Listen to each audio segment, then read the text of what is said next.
불이 난 서문시장 4지구 건물은 방화 셔터 같은 소방시설이 부족했고 스프링클러도 불을 끄기에는 역부족이었던 것으로 나타났습니다. 구미 상무동 박정희 전 대통령 생가에 방화로 불이 났습니다. 방화 용의자는 4년 전 노태우 전 대통령 생가에도 불을 지른 사람이었습니다. 포항 시민의 식수원인 형산강 상류공단에서 폐수가 유출된 의혹이 제기되고 있습니다. 올해도 어김없이 구세군 자선 냄비가 등장했습니다. 대구 경북 40여 곳에서 시민들의 따뜻한 정성을 기다립니다. 여러분 안녕하십니까? 12월 2일 금요일 아침 대구 MBC 뉴스투데이입니다. 오늘 아침 다시 영하권 추위가 기승을 부리는 가운데 낮 기온은 어제만큼 오르면서 일교차가 크겠습니다. 주말 동안에도 큰 추위 걱정은 않으셔도 되겠습니다. 자세한 날씨 소식 이시정 기상캐스터입니다. 네, 오늘 아침 찬바람이 강하게 불면서 체감 온도를 끌어내리고 있습니다. 어제 아침보다 조금 더 따뜻하게 입으시는 게 좋겠습니다.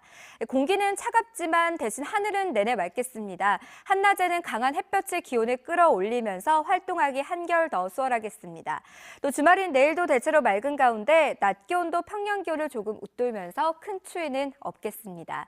현재 기온 살펴보면 대구 2.3도로 어제 같은 시각보다 5도가량 낮게 출발하고요. 안동 영하 3도로 어제보다 8도가량이나 기온이 뚝 떨어진 가운데 봉화는 영하 7도의 한겨울 추위로 시작하고 있습니다. 한낮에는 기온이 크게 오르면서 대부분 지역에 일교차가 10도 이상 벌어지는 곳이 많겠습니다. 건강관리 잘하셔야겠습니다. 날씨 정보였습니다. 유독 대형 화재가 끊이지 않는 서문시장 안에는 소방 파출소가 있지만 불길을 잡지 못했습니다. 스프링클러도 작동했지만 무용지물이었고 40년 된 낡은 건물의 열악한 방화시설이 화를 키웠습니다. 화재에 취약한 전통시장의 화재 예방 점검이 시급해 보입니다. 도성진 기자가 취재했습니다. 1950년대부터 대형 화재가 끊이지 않자 서문시장 안에는 지난 1978년에 소방파출소가 설치됐습니다. 불이 난 사지구와는 채 100m도 안 되는 곳에 있고 매 시간 소방 순찰을 하지만 초기 진압은 힘들었습니다. 이제고 단장 못잖아요. 사지구가 단장 못잖아요. 다른 데 계시는 분은 말 안 합니다. 다른 데 소방서로 말 안 합니다. 소방당국은 신고를 받고 즉시 대응했지만 이미 건물 내부에서 불이 확산된 뒤였다고 밝혔습니다. 08분에 신고 접수를 받았고 09분경에 도착을 했으니까 한 1분 내외로 보시면 될 것 같습니다. 사지구 안에 1,300개의 스프링클러가 작동해 40톤 이상의 물을 뿌렸지만 이마저도 무용지물이었습니다. 천정 쪽으로 해서 굉장히 많이 아마 적재됐을 것으로 제가 추정을 하는데 그러한 물들이 이 의류 쪽으로 계속적으로 침투가 안 되다 보니까 연소 좀 속도가 좀 빨랐지 않나 그렇게 판단합니다. 의류나 원단 같은 인화성 물질을 많이 취급하기 때문에 일단 불이 났다 하면 불쏘시개로 변합니다. 때문에 다양한 방화 시설을 활용한 초기 진화가 무엇보다 중요합니다. 11년 전 대형 화재 뒤 가장 최근에 지은 이 지구는 미로 같은 구조와 인화성 물질이 많은 건 여전하지만 소화전과 방화 셔터 등 방화 시설이 대폭 강화됐습니다. 하지만 이곳 역시 스프링클러 구조와 물탱크의 양이 초기 진화에 적합한지는 의문입니다. 샀다는 한 번씩 연습해요. 이거 뭐야 뺑 하면서 이런 방아샷다 연습을 하는데 스프링클러는 연습할 수 없잖아. 다 쏟아보면 물고 못 쓰는데. 스프링클러가 빨리 작동할 수 있도록 조기 반응형 헤더라는 것으로 헤더를 교체를 하고 그다음에 살수량도 20분간을 쓸 수 있도록 양을 정해놨는데 이것들을 필요에 따라서는 시간을 더 늘려서 전문가들은 방화 구획을 나눠 화재 확산을 막는 게 무엇보다 중요하다며 방화 시설 확충의 필요성을 강조했습니다. MBC 뉴스 도성진입니다.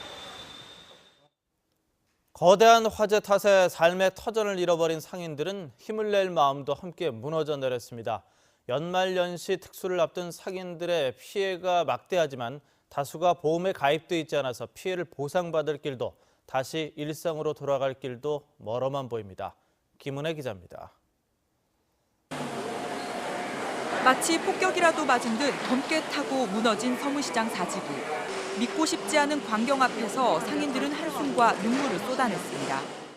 여기 사는 이 사람들이 장사 잘 돼가지고 돈 잘 벌고 잘 먹고 사는 사람들 아니에요. 진짜로 하루 벌어가 하루 먹고 사는 사람들인데. 연말연시 특수를 앞두고 대량 확보해 둔 상품들은 모두 잿더미가 돼버렸습니다. 물건이 한 장 없지. 지금 돈이고 물건이고 지금 한 거가 다 저희가 있지. 물건이 왜냐면은 지금 겨울이라 가지고 전부 다 돈 빼려고 전부 다 한 거 갖다 재놨는데 그래. 상인들은 수천만 원의 피해를 호소하고 있지만 서문시장 단체 보험료 76억 원으로는 보상금이 점포당 1,100만 원 수준에 불과합니다. 개별 보험을 든 상인도 많지 않습니다. 보험업계에 따르면 전통시장 점포의 화재보험 가입률은 약 22%, 서문시장 4지구도 대부분 임대로 운영되는 데다 화재보험 가입이 의무화되는 특수건물도 아니어서 별도의 화재보험에 가입하지 않은 경우가 대부분이기 때문입니다. 원래 서문시장 여기 화재보험 안 줘줍니다.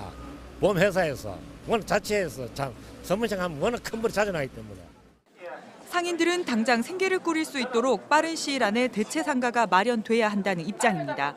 대구시와 중구청은 이전 개성고 건물이나 비산동에 있는 빈 롯데마트 건물도 염두하고 있지만 상인들은 주차장에 대체 상가를 요구하고 있습니다.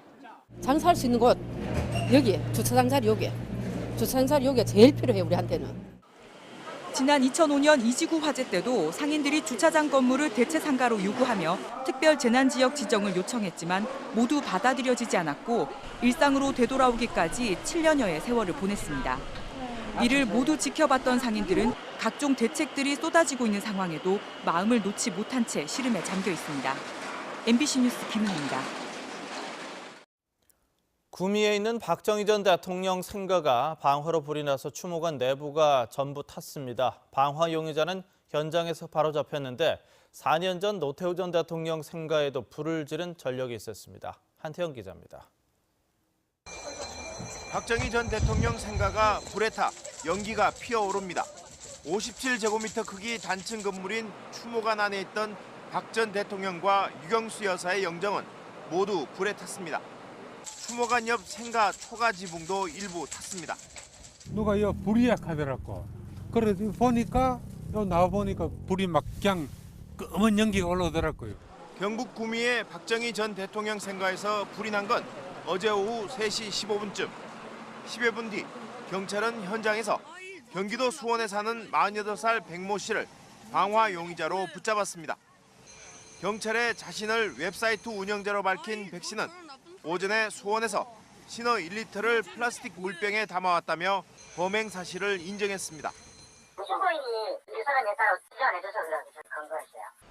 경찰 조사에서 백 씨는 박 대통령이 하야하지 않아 불을 질렀다고 말한 것으로 알려졌습니다. 백 씨는 지난 2012년에는 대구 동구의 노태우 전 대통령 생가에도 불을 질렀다가 징역형을 선고받았습니다. 박 전 대통령 생가는 경상북도 기념물로 지난 4일에는 대학생이 생가 근처 박 전 대통령 동상에 독재자라고 스프레이를 뿌렸다 검거됐습니다. MBC 뉴스 한태현입니다. 박근혜 대통령 퇴진을 요구하는 5차 대구 시국대회가 내일 오후 5시부터 대구 한일로에서 열립니다. 박근혜 퇴진 대구시민행동은 5차 시국대회에서 박근혜 대통령의 즉각적인 퇴진과 함께 국정농단 헌정 파괴 주범인 새누리당의 해체를 촉구하는 의미로 본 행사가 끝난 뒤 새누리당 당사까지 행진을 할 예정이라고 밝혔습니다. 본 행사 전 오후 3시부터 한일극장 앞에서 청소년 시국대회가 열리고 록 페스티벌과 노동자대회, 세계 장애인의 날 맞이 행사도 같은 장소에서 열립니다. 대구시의회 예산결산특별위원회가 대구시의 내년 예산안 심의에 들어갔습니다. 버스와 도시철도 요금 인상 등 시민 생활과 밀접한 예산에 날카로운 질의가 이어졌습니다. 이상석 기자가 정리했습니다. 대구시는 내년도 시내버스와 도시철도 지원금을 올해보다 각각 322억 원, 104억 원이 줄어든 754억 원, 662억 원으로 편성했습니다.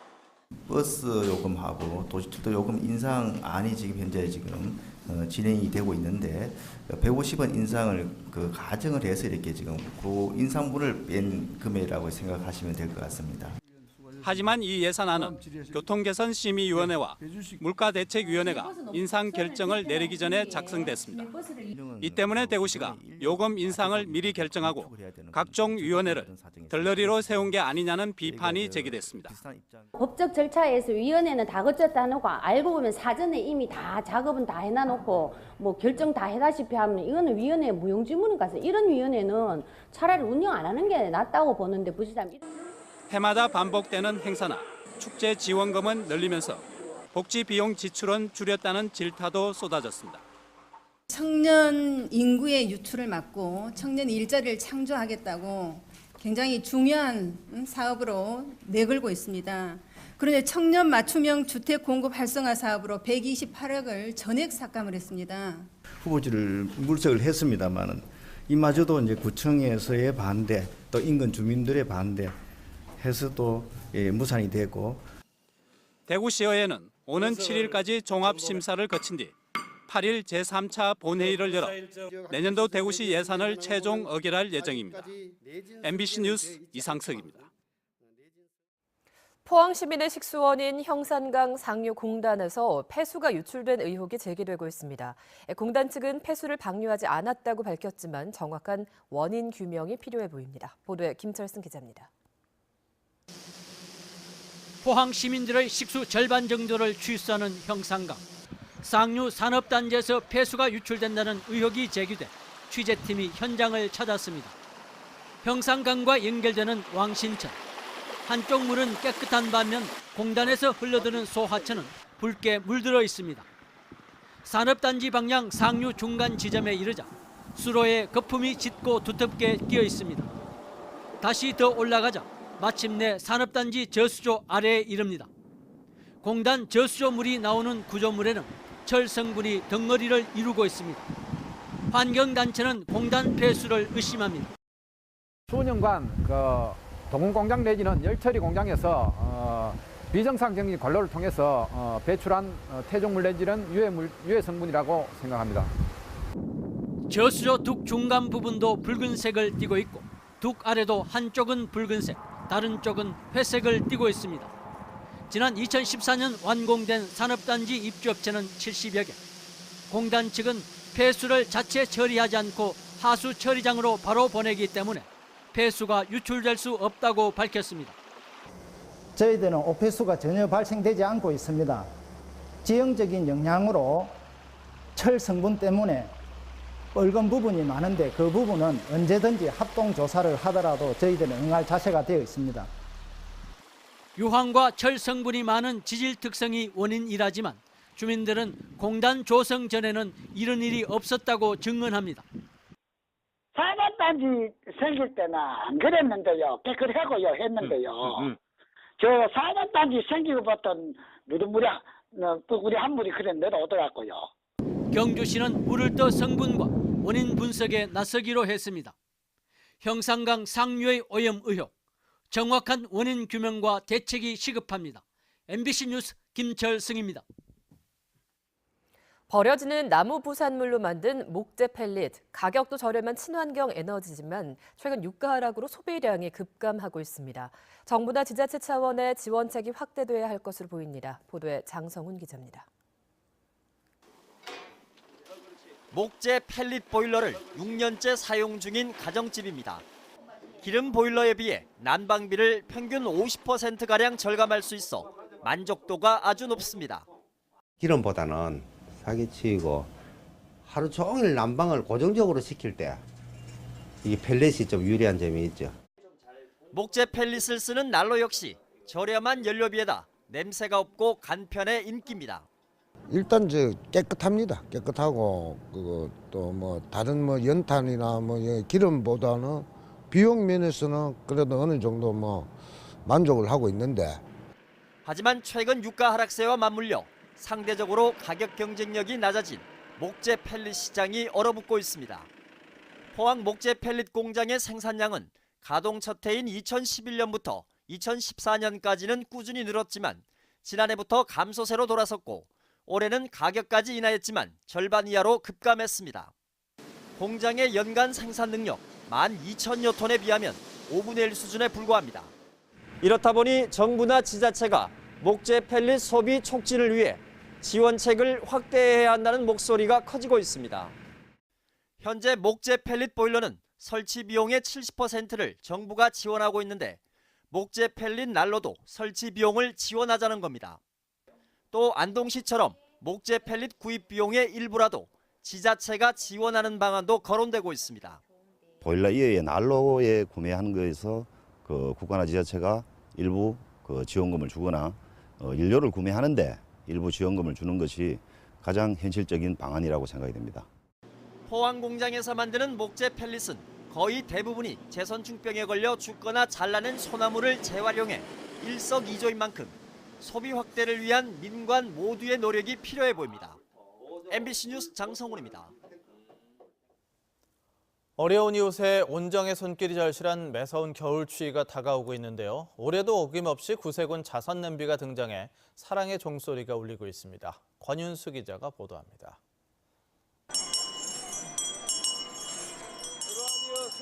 대구 도심에 빨간 자선 냄비가 어김없이 등장했습니다.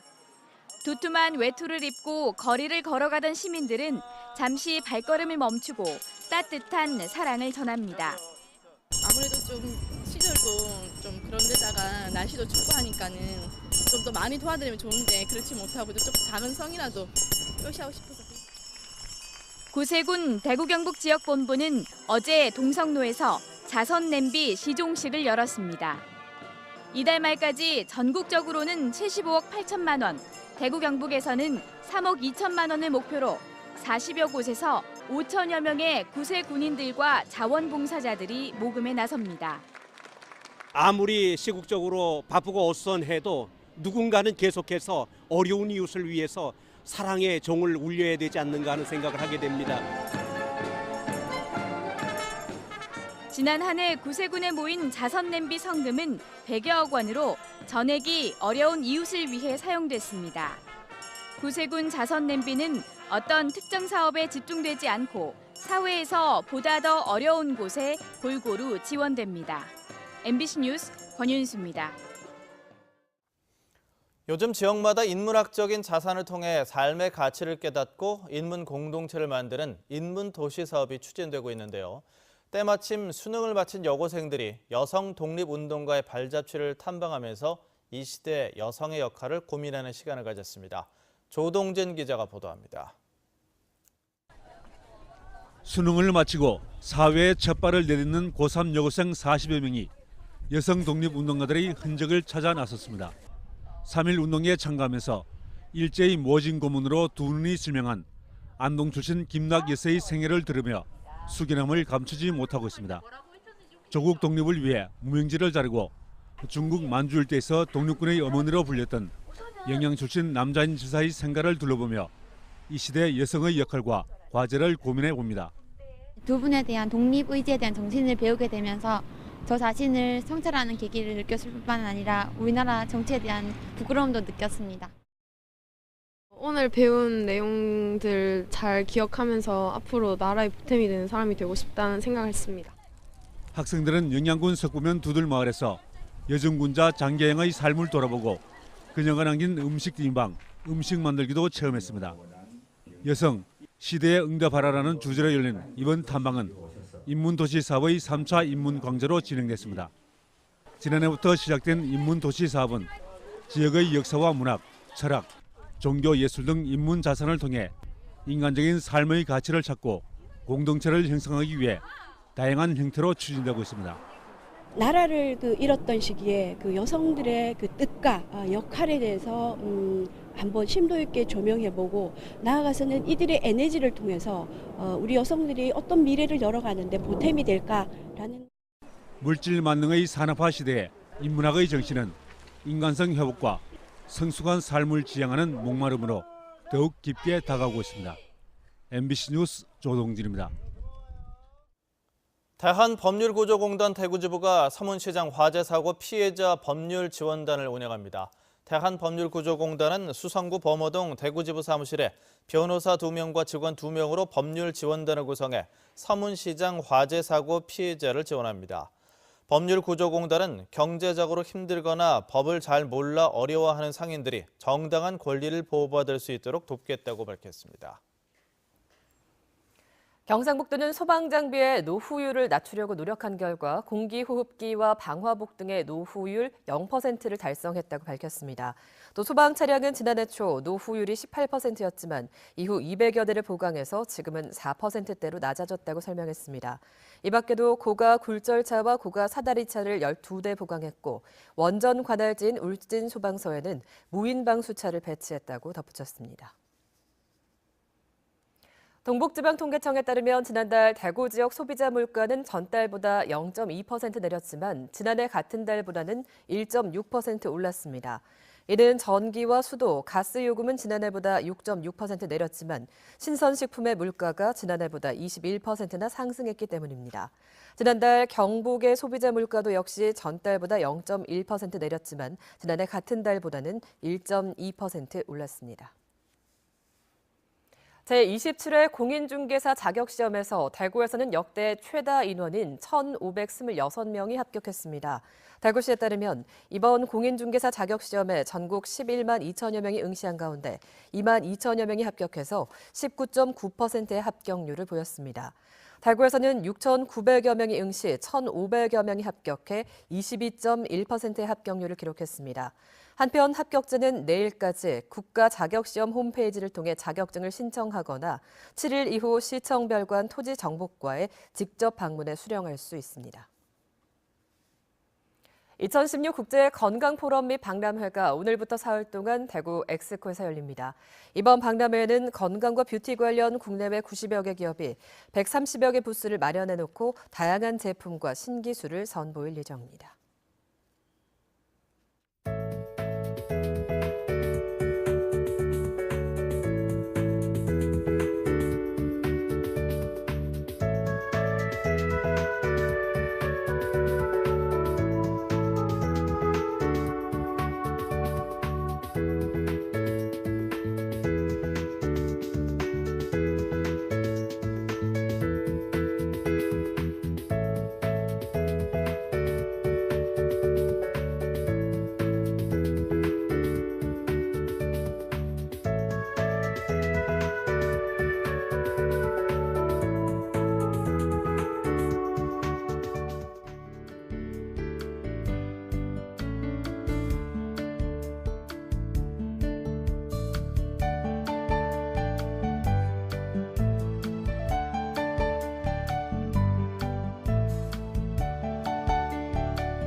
오늘 아침 찬바람이 강하게 불면서 체감온도를 끌어내리고 있습니다. 어제 출근길보다 조금 더 따뜻하게 입으시는 게 좋겠습니다. 공기는 차갑지만 하늘은 내내 맑겠습니다. 낮에는 기온이 크게 오르면서 활동하기 한결 더 수월하겠고요. 주말인 내일도 대체로 맑은 가운데 낮에도 예년 기온을 조금 웃돌면서 큰 추위는 없겠습니다. 오늘은 중국 산동 분군에 있는 고기압의 영향을 받아서 종일 맑은 하늘이 드러나겠습니다. 자세한 지역별 날씨입니다. 대구의 기온 2도로 어제보다 5도가량 기온이 떨어진 가운데 낮 기온은 11도로 어제와 비슷하겠습니다. 문경의 현재 기온은 영하 1도, 김천 영하 6도까지 기온이 떨어져 있고요. 낮 기온은 9도 예상됩니다. 안동의 아침 기온은 어제보다 8도가량 낮습니다. 그 밖에 의성과 청송 등 경북 북부 내륙 지역은 영하 3도에서 영하 7도로 시작해 낮 기온은 어제와 비슷하거나 조금 높겠습니다. 울진의 낮 기온 14도 예상되고요. 바다의 물결은 1에서 3m를 일겠습니다. 내일 등산지에는 비 소식 없이 대체로 맑은 하늘이 드러나겠습니다. 다음 주까지는 대체로 맑은 날씨가 계속될 전망입니다. 날씨 정보였습니다.